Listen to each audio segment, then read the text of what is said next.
Hi all, welcome to SoftAcademy.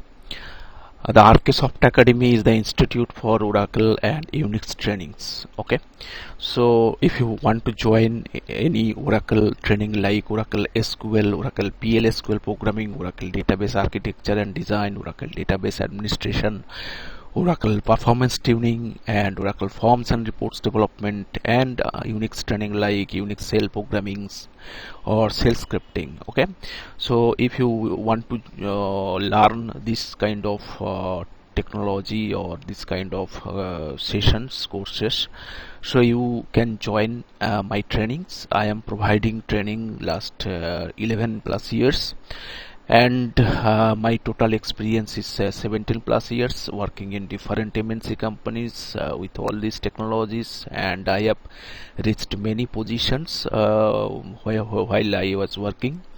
And currently I am a senior Oracle consultant as well as technical and corporate trainer and interviewer. So I provide training for various MNCs for their employees for all Oracle and Unix technologies. So if you wish to join any of this training, as I said, you can just contact over the email or contact over the WhatsApp or call. Email in the description section of my video, and you can call or WhatsApp in this number you can see in my screen, or you can just go to my website, that is softacademy.com, and there you can get all the courses and their details. Okay, so that's the introduction about SoftAcademy, and today I am going to discuss about one new topic for Oracle Database Administration, and this is basically very important to understand for a experienced Oracle developer. If you have a greater than 4 or 5 years experiences, or 10 or plus, or 10 or 15 years experiences, so you should have detailed knowledge about this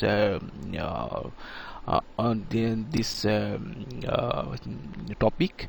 So which topic I will discuss in this video sessions is Oracle Database Partitioning. Okay, so I am going to discuss in this video, I'll discuss about the Oracle Database Partitioning. So in Oracle Database Partitioning, I am going to cover all these topics, and first one is what is Oracle Database Partitioning. Second point is what advantage of the partitioning, what are the advantages, and number three is when partition is required. Okay, number 4 is how many types of partition in Oracle, and creating table partition. We will create practically the partition in a table. Okay, so these are the topic today, so watch this video completely so that you can understand all the topic in detail. Okay, so let's start. And so what is Oracle Database Partitioning? So if you are new to Oracle, just I will suggest you watch other videos, and you will get a deep understanding about all the concept of Oracle database and different Oracle technologies and PL/SQL programming also. I have already uploaded many videos for those topics. And so what is Oracle Database Partitioning? So Oracle Database Partitioning, partitioning. Okay, so partition allows tables, index and index organized table to be subdivided into smaller pieces, and these pieces are called partitions. Okay, so I repeat, partition allows tables, index and index organized table to be subdivided into smaller pieces. Okay, so these smaller pieces are called partitions. So we can divide, or we can just split up the table data into different sections or partitions. This is the concept of partitioning. And what is the advantage of partitioning? So there are many advantages of partitioning.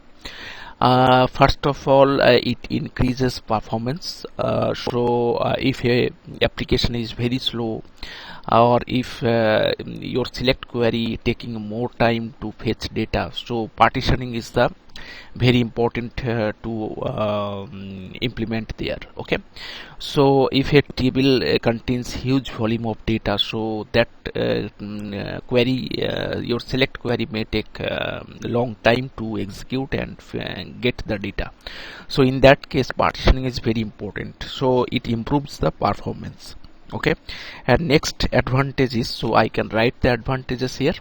So first advantages,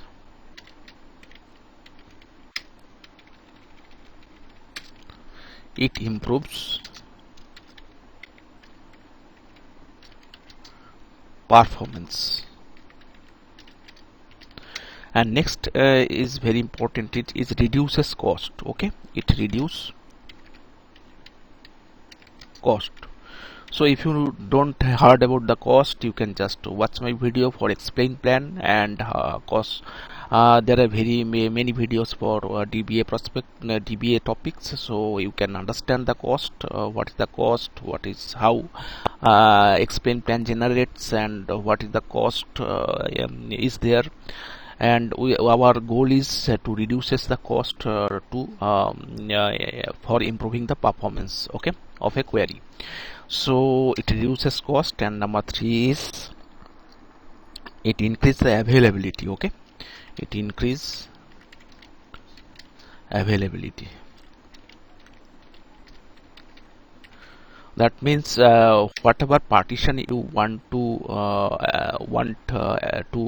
be available, you can it can be easily available for our data. Okay, so I'll discuss in detail later on. Number 4 is simpler data management. Okay, data management. So this is the very important advantage of a partitioning. We can manage data very simple way. Okay, so now I'll make a picture for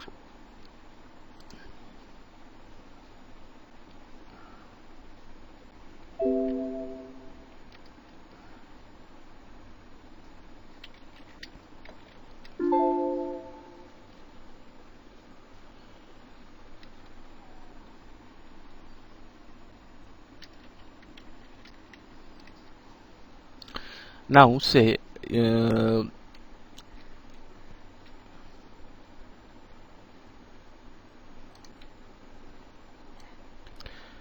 so this is our database. Okay, so this is our database,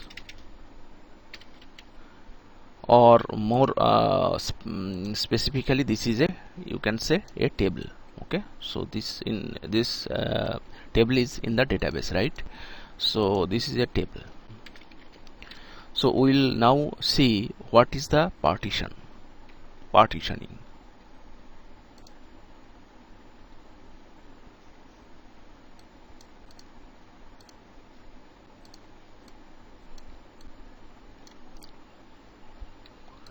So partitioning means a table is to be divided into smaller pieces. Okay, so this smaller pieces is like this. We can just think of like this. I am dividing this table data into, so this table contains the data, right? So I am dividing the table data into partitions, and these partitions are very much important to improve the performance, because whenever we query a table, so it actually scan from the beginning to the end to get the result set, right? So but in the case of partition, we can fetch or get data directly from a particular partition. Okay, so let's say this is partition P1,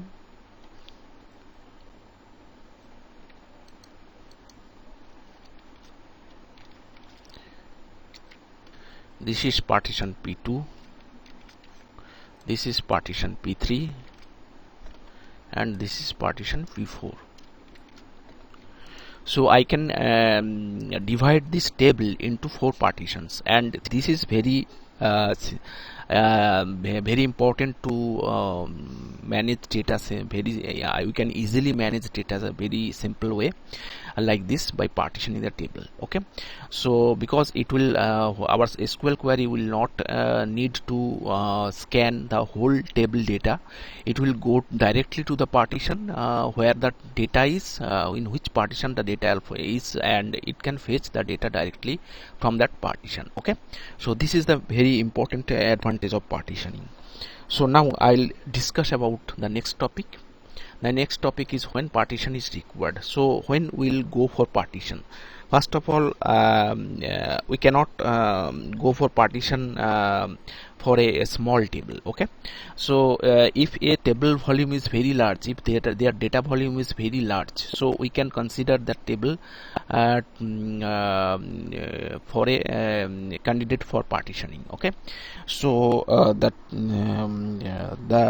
important thing here is we can go for partition where the table size is greater than 2 GB. Okay, so most importantly, that when the table size is very high or table data volume is very high, so we can go for partitioning.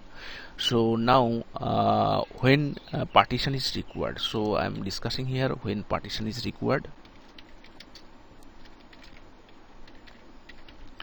So when data volume is, first one is when table size greater than or equal to 2 GB. Okay, so this is the this table we can go for partitioning. We can do partitioning for this table to access data very fast or for improving performance. Okay, and next point is if the table is a historical table, if table contains historical data, maybe last 50 years data or 20 years data, so we can go for partition. Okay, because generally we will not need to fetch, will not need to update, or will not need to modify any data which are very very old, like back to 5 years or 10 years. So we need only the updating, we need only the update maybe current year or previous year. Okay, so we can we can have the facility for that in partitioning. So current year data, maybe we can update the current year data, and the rest of the data can be read only. Okay, so we can implement that by partitioning. So because old data generally not very much we need to update, we need only the purpose of old data is to view only. So we can only display the data, or we can only view the data for reporting purpose. But the current year data, the transactional data is the current year data, right? Or we can maybe we can modify that current year data, right? So when a table is a historical table, so this is very important to make the partition in that table. Okay, so the second point is when table contains historical data. Okay, so next point is when the when we need to and the very big advantage is we can partitioning. After partitioning, the each partition data we can store in different devices. Okay, so this is very important thing about the partition. So we can store different partition data, different partition data to different devices. Maybe I can store this data in one device, and we can store this the data of the partition P2 in different storage device. Okay, so the advantage is very this is the advantage here. So now the advantage is we can store data, we can store different partitions data of different partition to different devices, because maybe old data we not required, maybe 50 years back data we not required. Okay, so we can store that data, those whatever the data in that partition we can store in a very cheaper device. Okay, so so that if the data we just for a archiving purpose we not required that one, but we still there is a backup we can store in the very cheaper device, and which are very important data like current year data or maybe last 5 years data we can store in a expensive device. Okay, so this is the very big advantage. Number 4 is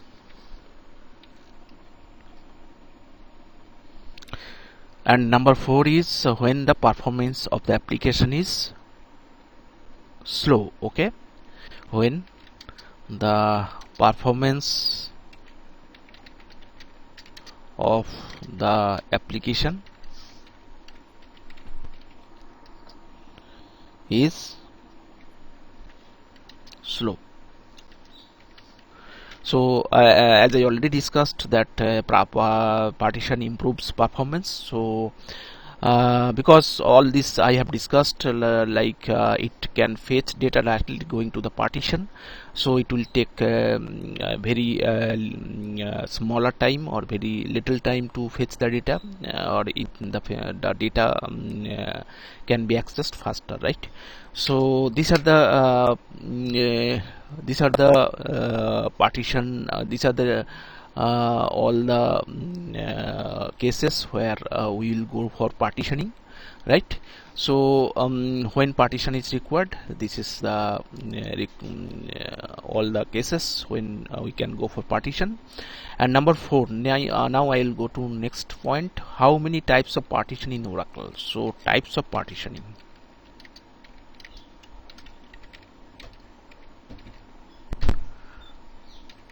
Types of partitioning is, first one is range partition,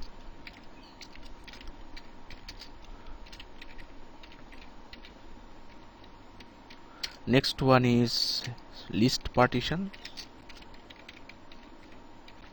and the third one is hash partition. So I'll discuss more on this each of the partition in next video session.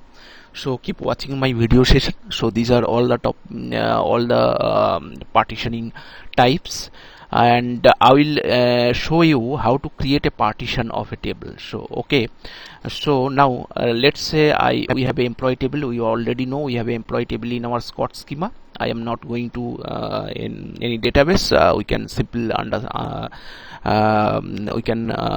it very well in simple manner like this. I am just saying like this that let's say we have a table, a EMP table in Scott schema, and there is 4 department, 10, 20, 30, 40, and there are almost 17 records, right, employee records. So we can partition this table, that EMP table, according to employees department number. Okay, so how we can do that? So I'll just creating this table with the partition. So whenever your table is already created, that is the different, but whenever you are going to create a table, you can just define the partitions. Okay, so let's say I'm going to create an employee table with the specified partition for each according to the department number. Okay, so create table EMP DPT wise. So our employee table is already there, but I am creating a table, another table which actually I am creating according to the partition by the department. Okay, that means department wise I'm partitioning the table. Okay, so create table name, and then we'll give the column name and data types and whatever the size is. I'm not just writing here the very same thing about creating the table. And the special thing here is to create a partition is partition. Here the clause have to be used to create a partition is partition by range. Partition by, I am showing you how to create range partition by range. And here you have to give the column name, on which column or on which key, that is called the key, on which key the partition is defined. So I am going to create partition department wise, so I am writing here DPT. Okay, now I am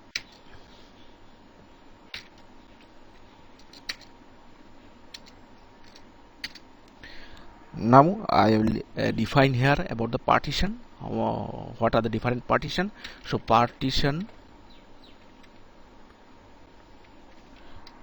P1 values less than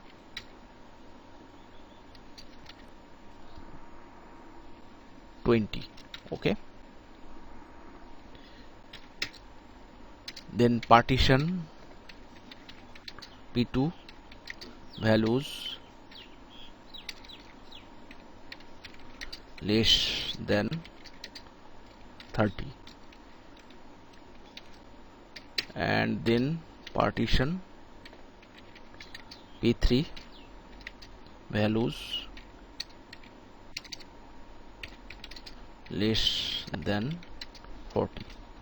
Okay, and the default we can give a partition if we want to give here the default condition, the partition P4 values less than and max value. If some data not falls in this three partitions, this data will be go to the partition 4. Okay, so this is the syntax about creating a partition, how to create a table partition, that is range partition. So I hope you understand it, and you can just go to create this. You can just can create this partition. You can just create this table using this partitions. Okay, so I hope you have understood it. Here I am just describe a little bit. Partition P1 values less than 20 means whatever the department, because we am taking the partition by department. So if department is less than 20, that means 10 department is less than 20. So whenever we are inserting data, that employee data who works in department number 10, that will goes to the first partition.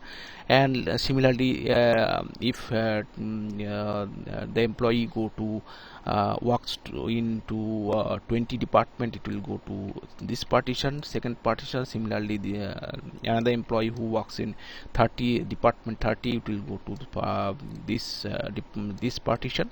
And if a employee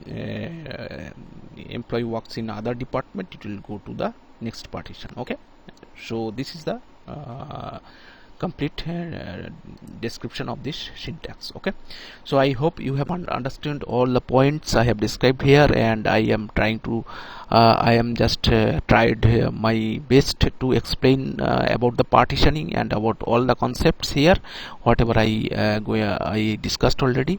So I hope you have understood it well and in detail. So just that's all for this video tutorial session. I hope you have learned from this video tutorial, and if my video was valuable for you, and if you have learned something from my video, and my video have added some value to your learning, just give a like, and also subscribe my channel, and share my video with your friends, colleagues, and other, so that they can also learn from my video and learn from my channel. Okay, so that's all, and hope to see you in my next video. Thank you.